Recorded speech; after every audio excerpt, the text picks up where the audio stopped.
And we're going to shift gears now. It's still sports related, though. Yeah. A little on the brighter side, maybe. Well, you know what I want to show is the power of WBAI, the New York Times, and Malachi McCourt. And death. Yeah. Malachi asked a question of a guest. You picked up on the story, wrote it. And CBS Evening News on the road did sort of a mini documentary on that. And that's Thomas Porky McDonald from Astoria, Queens, who, Malachi, when you asked something about him, about where ashes are spread and stuff like that, and he was explaining about his friend, the plumber in Astoria, Queens, and next thing you know, Corey writes an article, and the proverbial all hell breaks loose.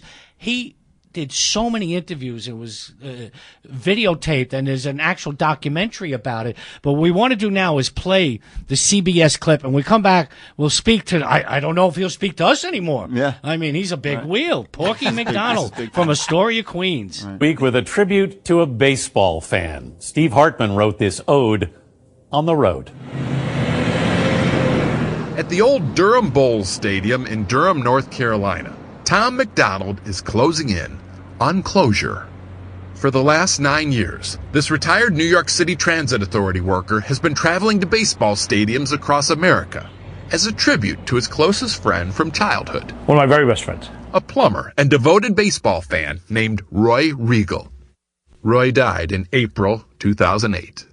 And it was opening day. You know, that hit me good. So I came home joyous and reflective. Tom wrote a poem honoring Roy. Then I heard you kept on sleeping. A final opener indeed. But it wasn't enough. He needed to do more. So he asked Roy's mom for some of his ashes, put them in an old Planters peanut can decorated with ticket stubs, and made a plan to sprinkle the ashes at ballparks all over the country. First stop, the old Metrodome in Minneapolis. It was indoors. And I said, hey, what am I going to do? I can't pour powder inside. On the field, yeah. And I got it. It was right there. I said, this guy was the greatest plumber ever. This is what we're going to do. And here's where this story takes an elbow turn. I could almost hear him laughing. I said, okay. Yes, Tom decided the best way to honor his friend was to let him loose in the plumbing. He has hauled Roy to 13 different ballparks, including Citi Field, where their beloved New York Mets play, in the Queens neighborhood of Flushing. You know, even though it ends up where it ends up, for those few moments, it's in the ballpark, right? You know, I mean, if you throw them on the field, where do they go? They get blown away. They're not there after a day or two. You know, they're blown away at some point. So what's the difference, really? I have to admit, at first I found the whole thing a little sacrilegious, until we tagged along for his final flush here in Durham.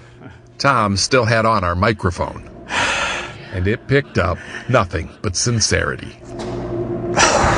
Wow. Which is why, although I can't speak for Roy's whereabouts tonight, I can tell you that Tom, at least, is in a much better place. I think we kind of turned it around, yeah. Steve Hartman, on the road in New York. And that's the way it was on CBS about a week ago with Tom Porky McDonald of Astoria, Queens. And Tom, thanks for coming on this morning to take a victory lap in that great coverage. It should end here, right? It began here. Let's finish it here. I agree. Right. Yeah, of course. So that was great, man. I mean, you got a lot. I mean, you did get a lot of media coverage, especially after the Times piece. But the CBS piece was it really put it in perspective very well. That was unreal. And you know how small my place is. They had lights everywhere when they came here in June. And then the girl, Katie Brennan, who is his producer, she's the only one. Hartman didn't even make it to Durham. He was stuck in New York. So she did the whole thing in Durham in that old ballpark. And it was really cool. It was really nice the way they did it. And they're brilliant how they do it, though. They're very brilliant. Well, hello, Tom. Malachi here. Well done. It's wonderful. Hey, the king of the ashes, I bow to you. You know, I'm just the second level. We're all good Irishmen, though. That's good. Oh, thank you, Tom. Right. Well, one good ash recognizes another. That's right. My question arose from the fact that a friend of mine, Tom O'Malley, was a great Cubs fan, and he always said he wanted his ashes spread at Wrigley Field, and so we finally got him out when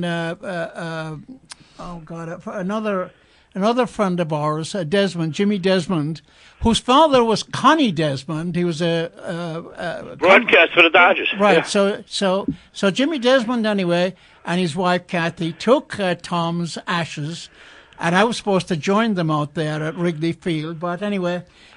With Tom's ass. Anyway, he just threw them over the wall anyway, and Tom. That's one way of doing it. Yeah. So that's it. He couldn't get in there, of course, but no, that's where Tom. So that's where my question arose from, because I knew. No, that's where there it was. So it just from little ashes, great things grow. That's right. And Corey, you heard that story. The story was like a phoenix.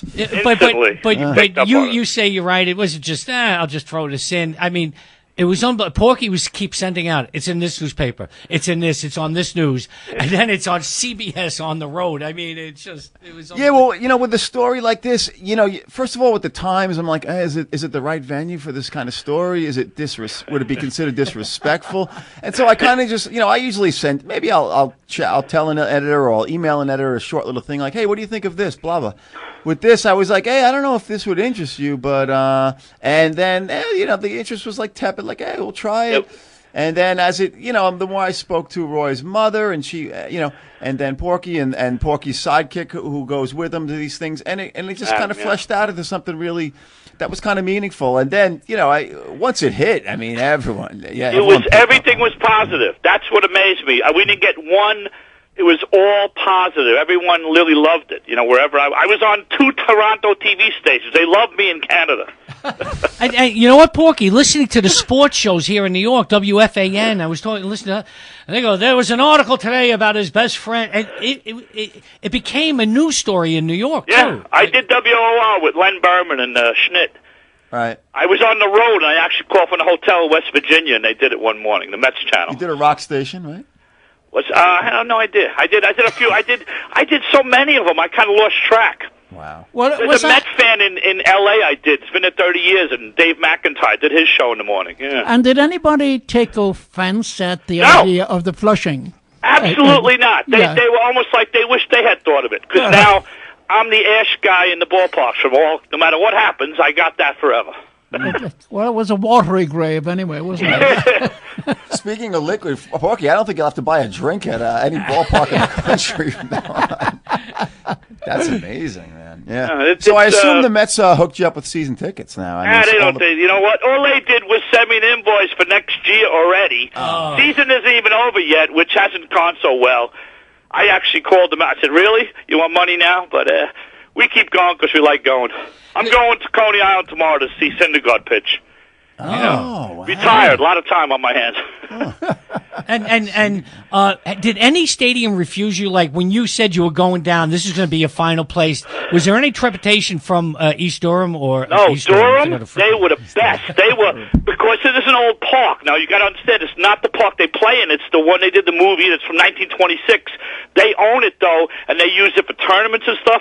So they were great. There was a guy named Matt Suda came down. He gave us, also my friend Charlie Corp talked to him while I was filming on the field. They gave us free tickets, right? Well, great tickets for both games. Because they used it on their website and their newsletter. They were great. Durham was great. But, Porky, the plumbing was probably really old in that stadium. I mean, what if something went wrong here? They only had one bathroom underneath the stands. The other ones upstairs weren't no good. Yeah, you see the piece? I had to walk under the stands. Really? Well, lucky I thought I was just gonna, throw it somewhere on the side of the wall or something. You need sound effects, though, don't you? They, that thing is funny. They caught me. They did have the mic pack on me. Oh yeah. And I always say my Rocky Sullivan moment. Remember the end of Angel with 30 Faces? Right. Did he turn yellow, or did he do it for the kids? I say, did I get emotional, or did I just do it for the camera? Were you affecting it? That was what my thing was. Well, my thing was, I didn't know if you were actually sitting on the toilet at that point. No, I never. It's always just straight in. I don't. You don't hit any rims, straight down the middle. You need the echoey sound. Yeah. Right. Yeah, that was about as intimate as even I couldn't get in the stall with you, right? I mean, I didn't want to go that far with it. Like you guys, I let everybody get to the door. Right. And now all I still got John Hennigan following me around. They're doing some documentary thing. He's going to work on. Hopefully that works. Explain what is that about? This guy John, they do documentaries. Did a great thing on the Kentucky Derby about 10 years ago, and he's a real good guy. He's followed me to Cooperstown, came to Durham. He's going to hook up with me next week. I tell you, Corey, he'll be getting in touch with you at some point, and he's doing a documentary. Poet, writer from Queens, big Met fan, using the Ash story as a hook, and he wants to try to sell it to one of those ESPN 30 for 30. So, fine with me, Yeah. Well, good guy, really good guy.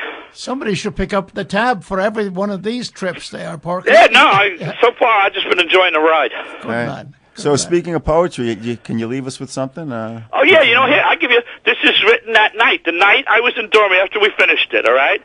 This is called To Finally Rest in Durham. Affected folks are praying for all those come and gone, the ones who made it special, the few who carried on. To finally rest in Durham, would that be right, you say?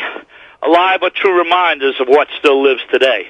Across the wooden grandstand, beneath the first base side, we found a special moment to look back on the ride. To finally rest in Durham, you think he's smiling now? I rarely doubt my instincts. I live by when, not how. The mystic grasp of childhood takes time to grow within.